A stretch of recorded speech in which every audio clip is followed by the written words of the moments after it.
Yes, amahoro nshuti bavandimwe ho muherereye se mu mpane nyizisi reka mbabwire yuko ngiye ni Prince Lion ndamurera Manas nkomeje kubagenda mbagezaho ibi makuru agiye atandukanye kubijyanye n'ibitangaza makuru bigiye bitangaza haba kuri social media cyangwa se ku mbuga nkoranyambaga. Uyu munsi rero tugize umugisha wo kuba turi kumwe n'icyamamare hano mu Rwanda ndetse no hanze yacyo. Amahoro y'Imana nshuti muvandimwe.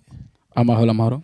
Yes, twishimiye kukwakira rero ahangaha kuri Wisdom Room TV. Reka rero tubwire abadukurikiye yuko bagiye gukurikira ubusesenguzi kubijyanye na social media, ibintu bari kugenda batangazamo kuri bigiye bibyerekeye yaba Blues Melody, yaba The Ben, yaba igitaramo yakoreye mu Burundi ndetse n'ibindi. Reka rero dutangire wibwira abakurikiye Wisdom Room TV hanyuma dukomeze. Nitwa Eminado. Yes.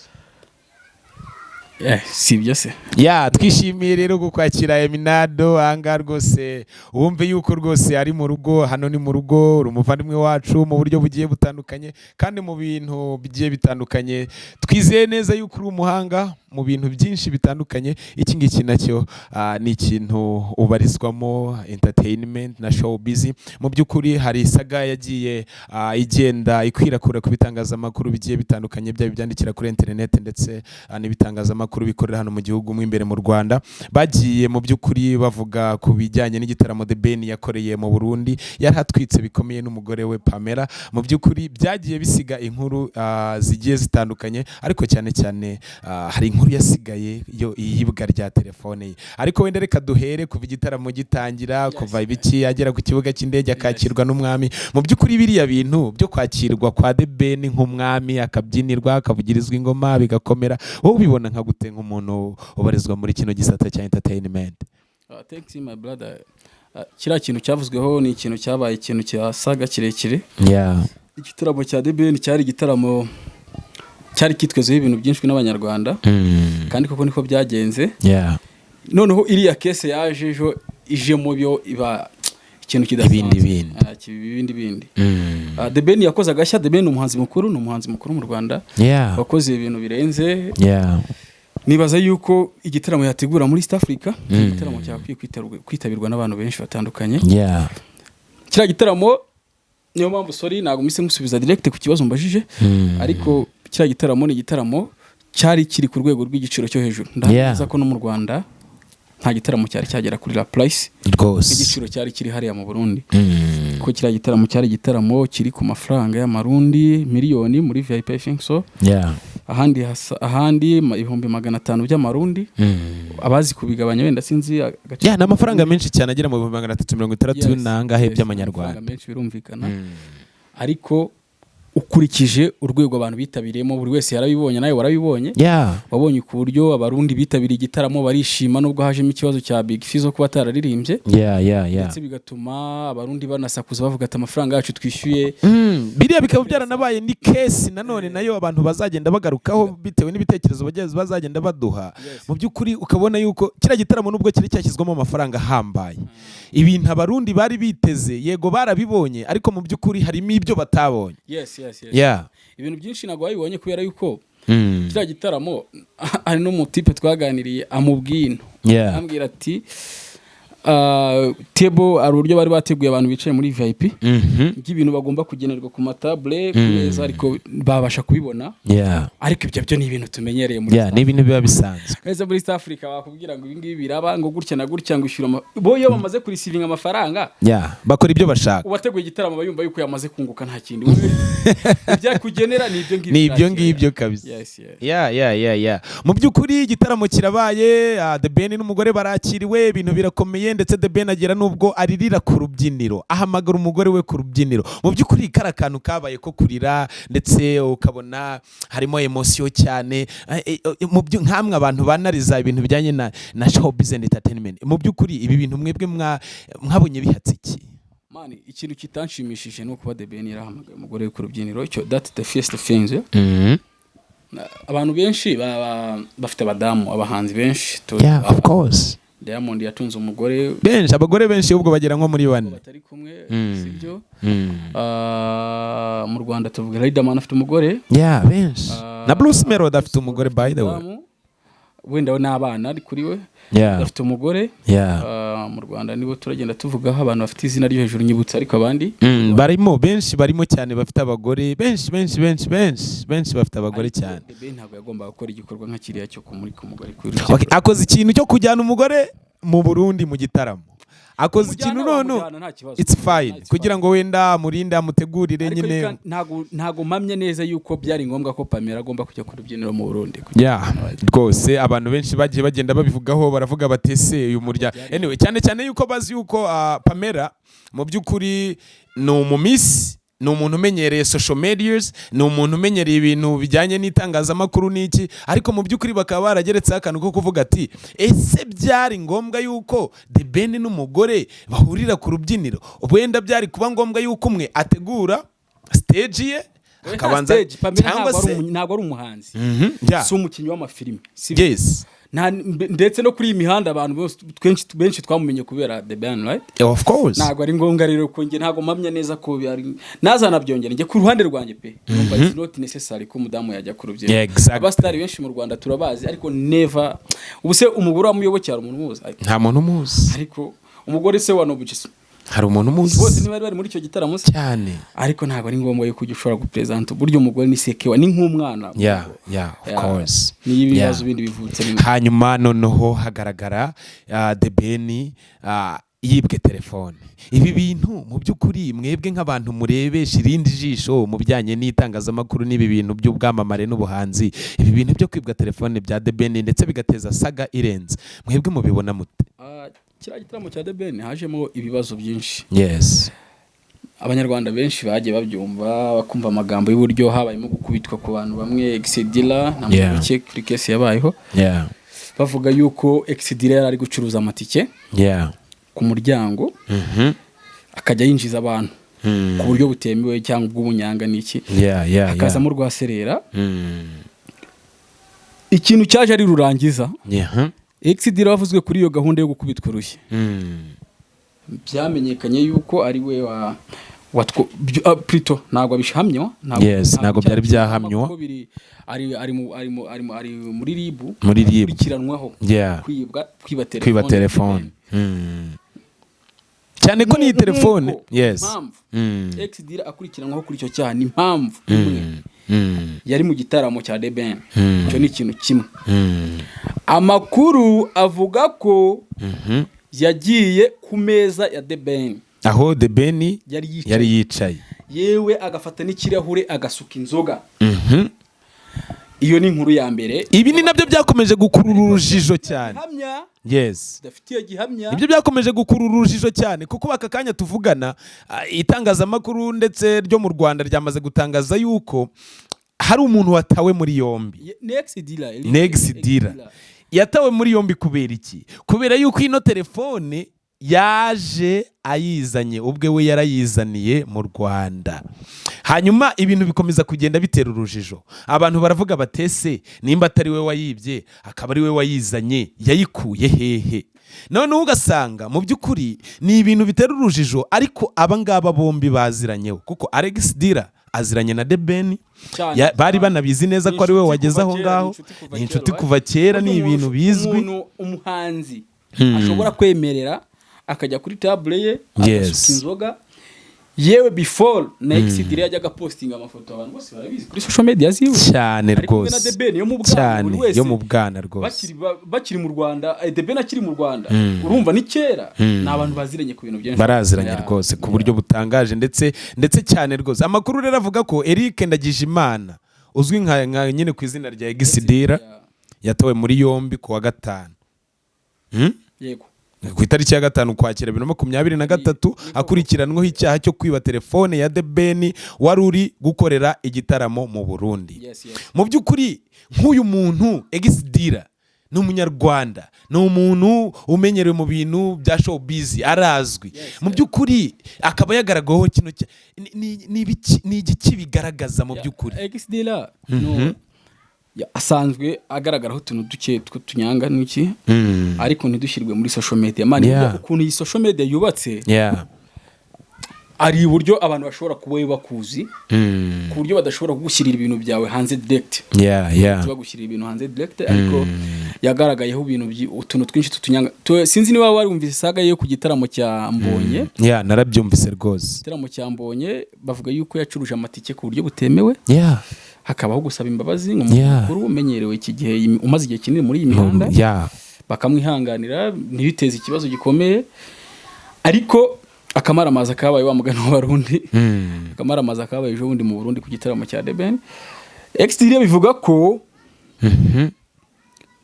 akimara kugirana ikibazo na Muyoboke Alex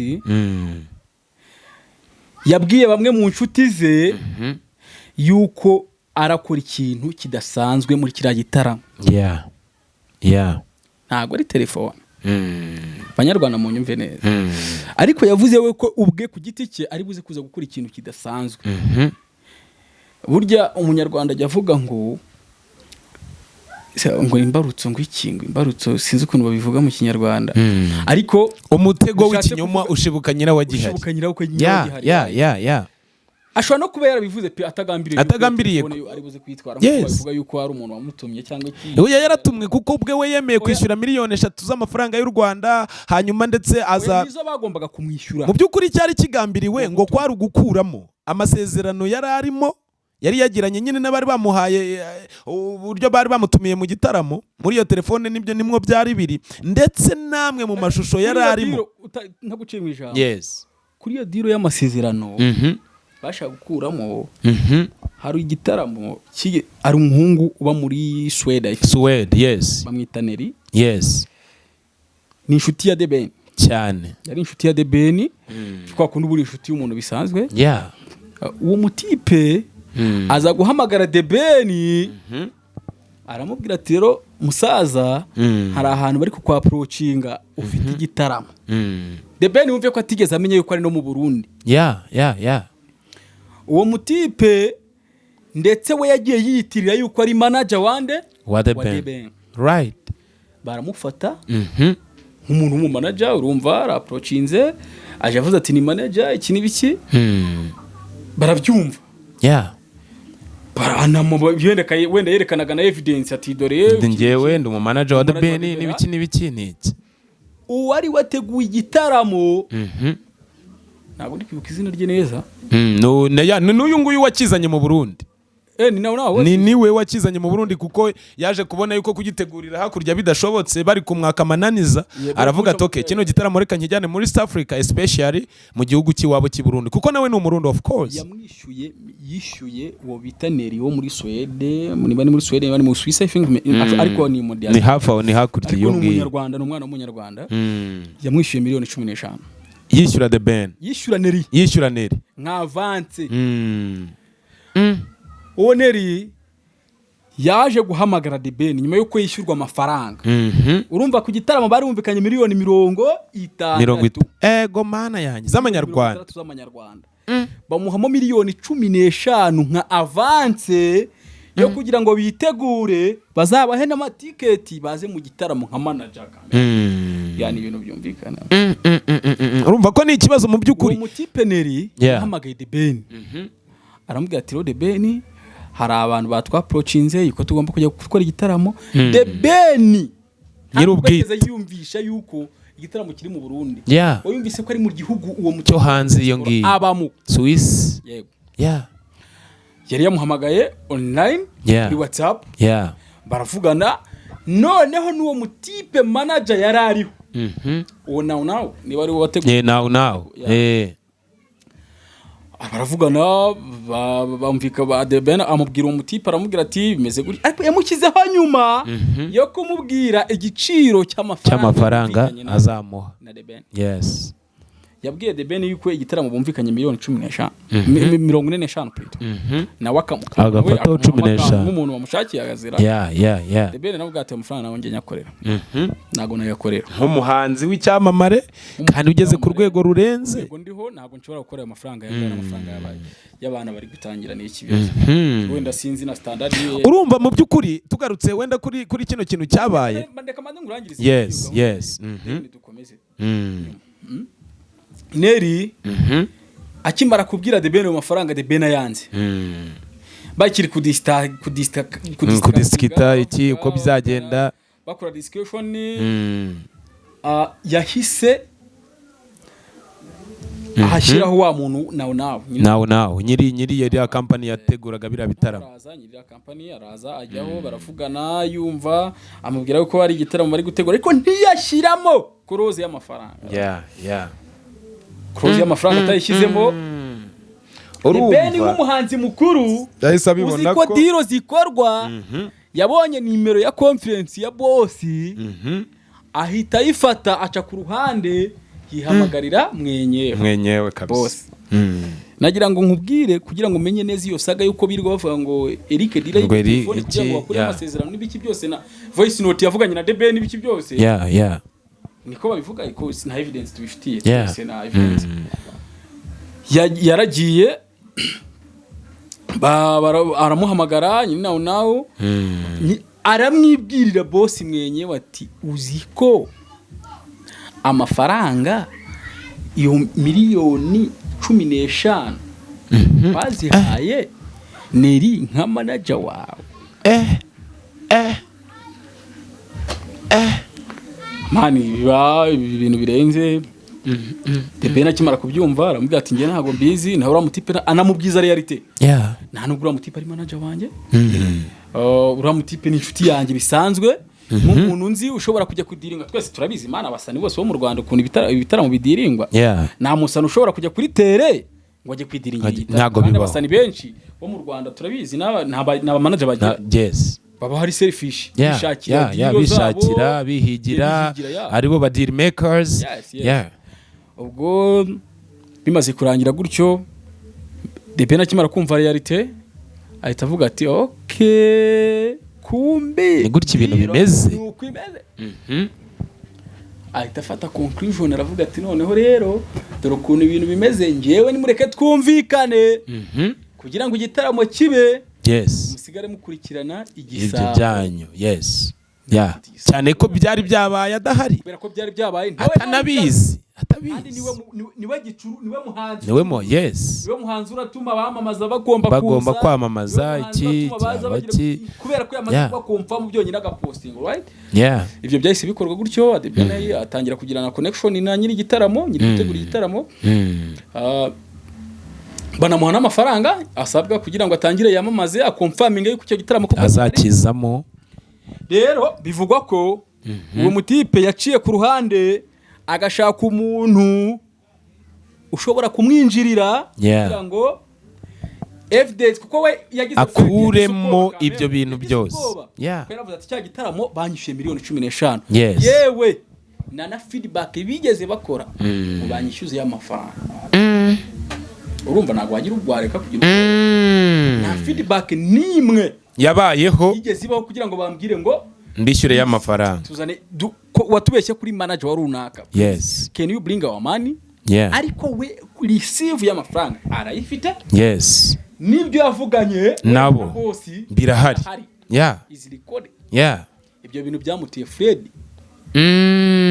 kuko kuni bavuga ngo impyisiruka nta kiruka ku giti cyane je nkuko myumva ashobora kuba yaragize ubwoba akavuga ati reka ngende ngewe ninjirire kuri diro buryo yambonera telefone ya DB evidence zose zigaragara muri telefone twagiranye nande na DB kugira ngo iyo case itazaza nyuma kuko nuwatanze amakuru ibyo bintu navugaga niyo ntandaro yo kugira ngo existed muri iyi case abantu bose bahita bananiriza bavuga ati kubera ko haje mino case excedeye miliyoni ibimenyetso nta no kuba zirenga cyangwa atari nabyo ndetse ahangaha bivugwa ko uwatanze amakuru avuga ko Exidira yacunze DB avuye aho yari yicaye agiye gususurutsa abitabiriye igitaramo ahita ajya kwicaraho DB yari yicaye ari nabwo telefone ya DB yagiye bivugwa ko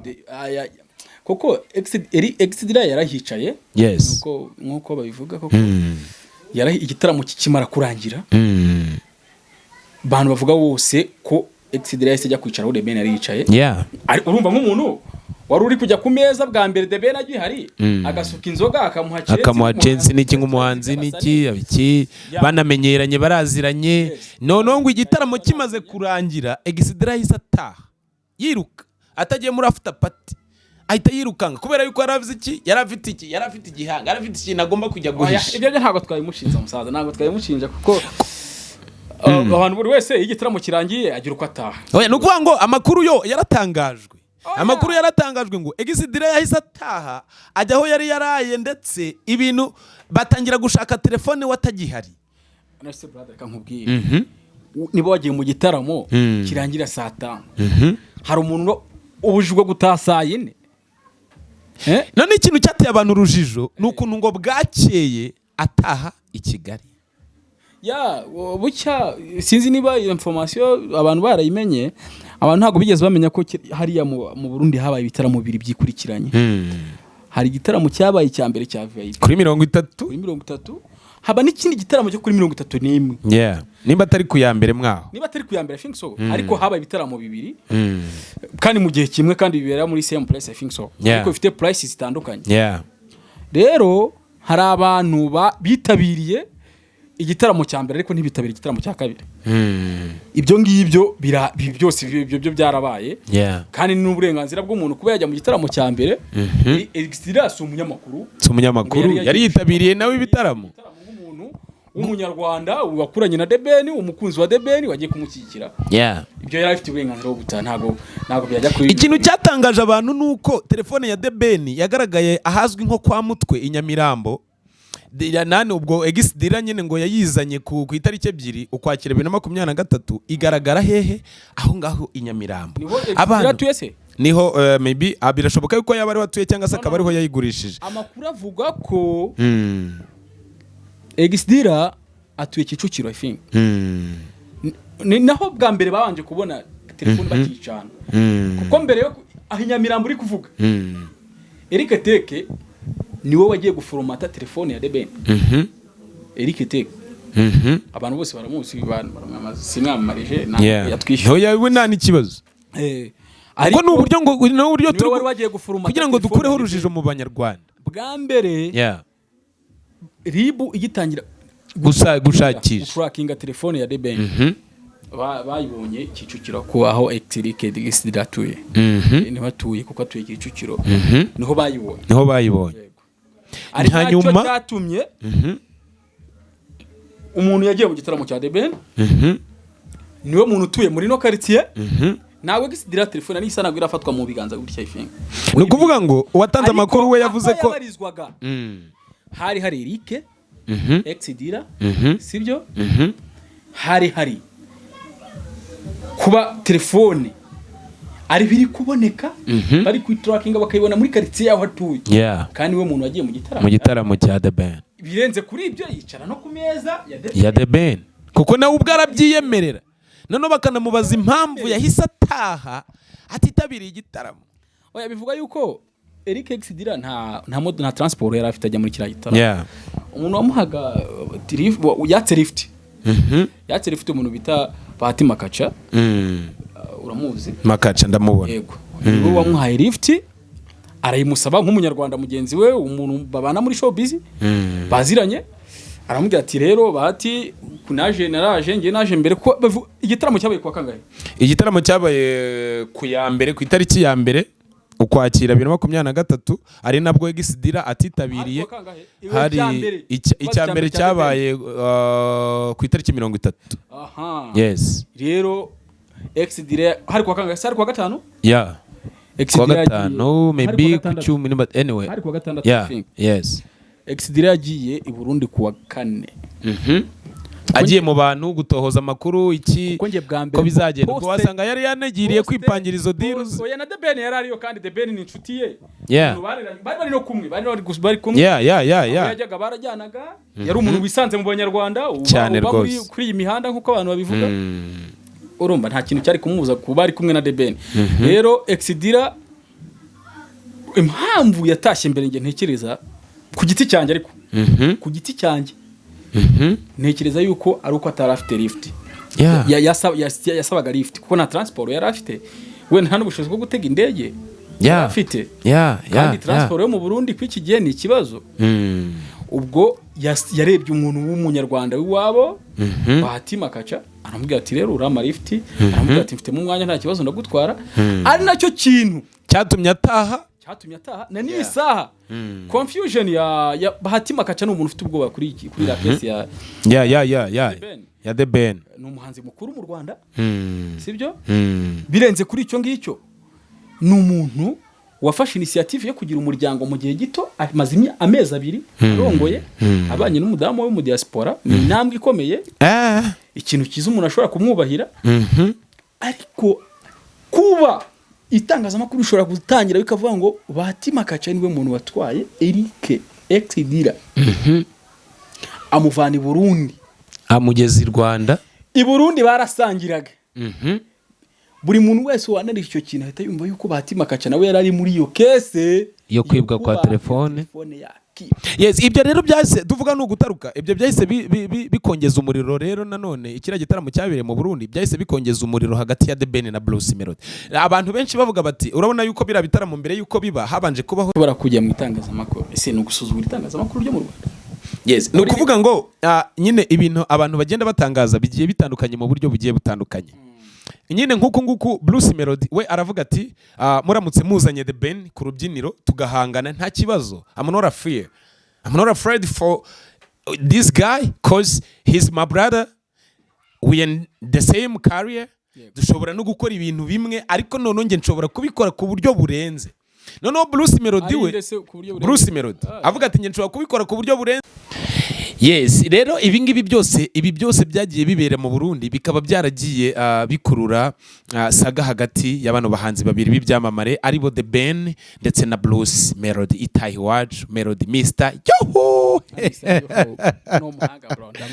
Uyu muniga ni umuhanga bitewe n'uburyo yafashe isoko rya East Africa mu bijyanye n'umuziki ndetse agenda anagaragariza abanyarwanda mu by'ukuri yuko ibi bintu abishoboye. Yego na ba The Ben bagiye babigaragaza ariko mu gihe bari gukundwa na new generation bahise bajya hehe, bahise bajya aho twita irwota amasimbi muri Amerika. Noneho rero ikintu cyabaye ari nacyo dushaka gusesengura mu buryo bwa nyabwo. Umuhanzi Itahi wacu Bruce Melody wamamaye nka Bruce Melody nyine Itahi wacu Bruce mu by'ukuri yemeye rwose ko abantu nibashaka kuzana The Ben Tiger B ku rubyiniro ngo bahangane na Mr. ngo we yemeye guhangana nawe nta bwoba afite. Mu by'ukuri nk'abantu murebesha ijisho rihambaye muri bino bintu bya showbiz and entertainment, mu by'ukuri mubibona mute ko The Ben na Bruce Melody bahanganira ku rubyiniro, haba muri arena, haba mu mahoro, haba kuri Pele Stadium, haba ahari hose hano muri kino gihugu? Mu by'ukuri mwebwe mubibona gute? Iyi saga yaba yaraturutse kuki? Man, showbiz abantu sinzi ukuntu bashobora kuba wenda babyumva, ariko showbiz ntabwo ari uguhangana bro. Showbiz ntabwo ari uguhangana, ni ikibuga kinini, ni ikibuga kirimo abanyarwanda benshi bakunda umuziki banawufana ndetse n'abo hanze, kuko yaba The Ben yaba Bruce Melody ndahamya neza ko n'abahanzi bakuru, n'abahanzi bashobora kugira abahanzi bari hanze y'igihugu bashobora gukurikirana indirimbo zabo ndetse na social media zabo bakabakurikira. So man, ntekereza yuko ntabwo The Ben yagakwiye gupfa na Bruce Melody ngo avuye ngo bahanganiye abafana bo mu Rwanda, kuko ngiye ikintu cishinza Melody ni kimwe. The Ben ni umuhanzi mukuru. The Ben ni umuhanzi mukuru, ni mukuru wabo. Ni umuhanzi watangiye kuri umuziki imbere kera. Melody atari yamba Melody abanyarwanda babyinaga indirimbo za The Ben. Ntago ntekereza yuko Melody yagakwiye guhangana na The Ben. Ikintu ni kimwe cyo kujya bajya bavuga ngo amafaranga ni mabi. Wenda simbizi neza koko niba koko ibyo bintu ari byo, konye mbifata nka prank. Bifata nka prank. No, it's a real bro. Ntekereza yuko nge I'm seriously tuzatungurwa n'indirimbo ya The Ben na Melody muri trend news yawo. Exactly, abantu benshi barabivuga rero, ndetse yuko The Ben yamaze gutangaza yuko afite indirimbo ebyiri ashaka gushyira hanze, harimo iyi ndirimbo yo guhimbaza Imana ndetse harimo n'indirimbo ya Sakira nk'uko bisanzwe. Sakira ntekereza ko ari ya The Ben na Melody.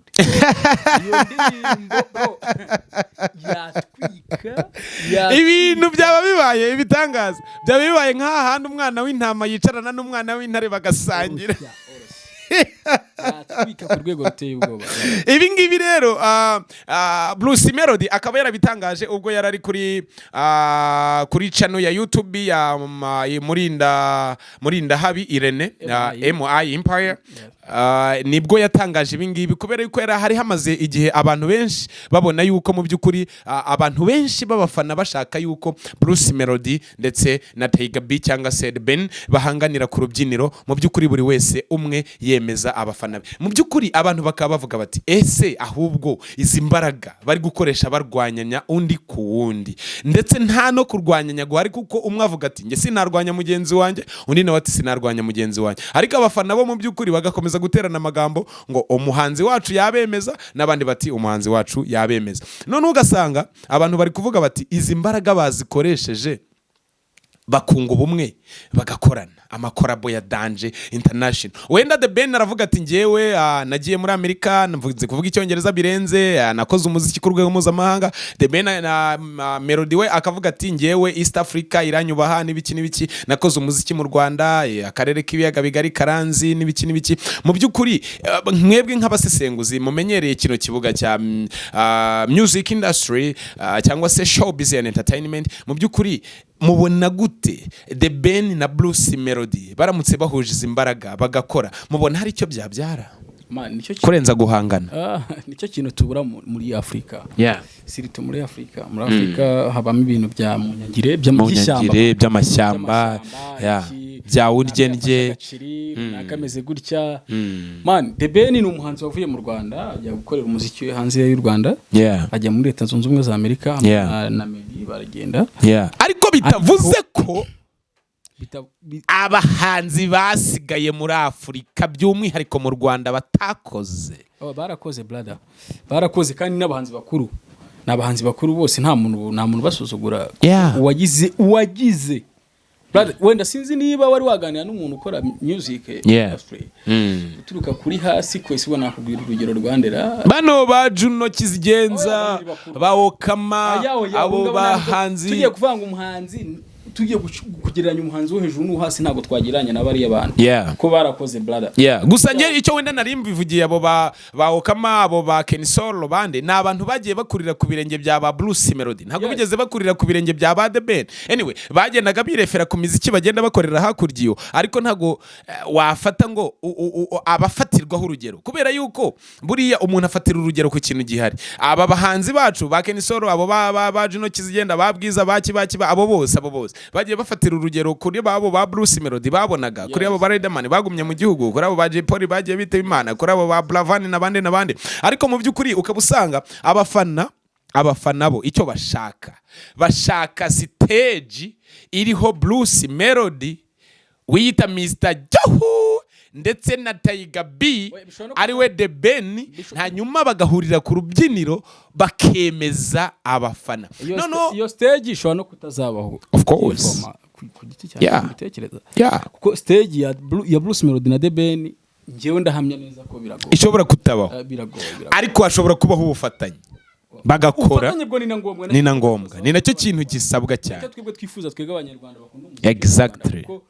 Bibaye bufatanye n'abana bacu n'aba influencer ku bana bacu bose bari kuza. Abahanzi bakuru ari abo ba Kenisolo nkuko yavuze, ari abo ba Juno Kizigenza, ba Randy Wise, ba Bwiza, bose n'abahanzi bari gukora kanira bagakora imbaraga nyinshi. Aba role model bavuga ko ari abahanzi bari hejuru, ba Knowless na na Tom Close na ba Riderman n'abanya kugenda J-Polly n'abakoze barenze barakoze ibintu birenze. Ntabwo duhakanye yuko ari aba influencer bo muri ino showbiz yo mu Rwanda, muri music barakoze pe, ariko iyo bitangiye kubasaga gutya ku giti cyabo bagatangira guterana amagambo ihangana hagati yabo, bundi abanyarwanda bagakwiye guhagarara bakavuga kuri ino saga ya Bruce Melody na The Ben mu gihe bumvise byibuze once time The Ben voice note ya The Ben na Bruce Melody ari kumubaza ngo ese kubera iki kintu bagikoze. Ariko ukuntu imihanda yubakitse biroroshye yuko ikintu gishobora kugenda, izo za YouTube zihari, za X yahoze yitwa Twitter na Facebook, ikintu cyose umuntu ashyize hanze biroroshye kugira ngo gihite kiba trend mu gihe gitoya. Bikaba ari aho ngaho nshingira mvuga yuko intambara ya The Ben umuhanzi wanjye hagati aho ngaho kuri icyo kintu twari tuvuzeho intambara ya The Ben na Bruce Melody bafana babo hagati yabo ariko bo ubwabo no fight blood. Yes, ibi ngibi The Ben rero we Bruce Melody akaba yarabitangaje mu by'ukuri ubwo yabajijwe mu by'ukuri ibijyanye n'ibivugwa ko yaba yanga The Ben ndetse akaba yaranashatse kwicira igitaramo The Ben ubwo yari ari mu Burundi kira twavuganaga ariko reka tuvugishe ukuri. Yes, twese ntago ari ubwa mbere tubonye hano bateguye igitaramo ntago ari ubwa mbere. Bruce Melody ni muntu ki tuvugisha ukuri pe wenda tureke ko ntago ari wabyivugiye iri kuvuga ku ruhande rwe kuri wese ntari kuri kote y'abafana bo bibyo bavuze cyangwa abantu bari muri social media bavuga ibyo bintu ariko Bruce Melody ni muntu ki ushobora kugira imbaraga zingana iki zijya kushobora kujya kwica igitaramo mu gihugu cyose cy'u Burundi. Ibi ngibi nyine byakomeje gukurura igihugu cyose cyitabiriye. Yes, ibi ngibi byakomeje gukurura uruvugiro ku bantu bitewe nuko The Ben nawe ubwe mu Burundi yavuze ati hari abantu benshi bashatse yuko iki gitaramo gipfa. No kuki abantu bita abantu rero bahise bumva Bruce Melody. No kuki atari nerisi. Yes, wamubeshya ayo mafaranga atayamuhaye bari mwaproachinze ngo akore igitaramo bwa Uganda hamye neza ko The Ben no bwa mbere ari akora igitaramo mu Burundi kuva yanabaho ariko kuva yajya state ndahamye neza ko is the first time akoze igitaramo mu Burundi sibyo. ntabwo ntekereza yuko rero njye byatuma bavuga ngo bantu ntabwo ari Bruce Melody brother ubwe. Yes, naguciye mu ijambo ku kiganiro Irene yamuhaye bari mu gitaramo Ingoma agiye kujya ku rubyiniro tugenda byibuka rwose yanagiye no kuri Kiss FM yarivugiye ati ngiye mfite ibintu byinshi ngomba yes mfite ibintu byinshi bindeba ntabwo ngiye mfite umwanya wo kujya kwirwa guhangana n'umuhanzi mugenzi wawe kugira ngo wakijyemo se yimbemo nta nubwo man ari ukuvuga ngo aragihagarika ngo atwike kubera iki ko igitaramo we nakoze y'ubwe we Bruce Melody ntabwo kigeze kiba achieved nk'uko igitaramo cya The Ben cyabaye. That the first things icyabiteye nawe ubwa birabize ifite mu ruhare. Bruce Melody yagiye gukora igitaramo mu Burundi afite ibibazo yarafite ibibazo by'amafaranga n'iki baranamufunga n'iki ari nabwo yasohoye iriya ndirimbo ngo aranyegeza ndetse na abone ibimenyetso bivuye hanze mu Burundi bivuye mu bantu bo mu Burundi kugira ati waretse kuza gukora igitaramo hano ko bishoboka ko amakuru yuko bapanze yuko bashobora kuza guta muri yombi ariko ariyemeza aragenda bimuviramo ingaruka ajya muri gereza ariko igitaramo ubuzima burakomeza aragarukaza mu Rwanda nabo ubwe yarabyitangarije n'umuhanzi mukuru ndatekereza rero yuko ntago yagira inyungu yo nuko rero niko Bruce Melody yakomeje nawe nyine atangaza yuko mu by'ukuri yaba The Ben yaba n'itsinda rye badagomba kugira ubwoba kubera yuko ngo atabanga habe na gatoya. Mu by'ukuri rero dusoza kino kiganiro twari tugize umugisha wo kubana namwe mu by'ukuri hano kuri Wisdom Room TV.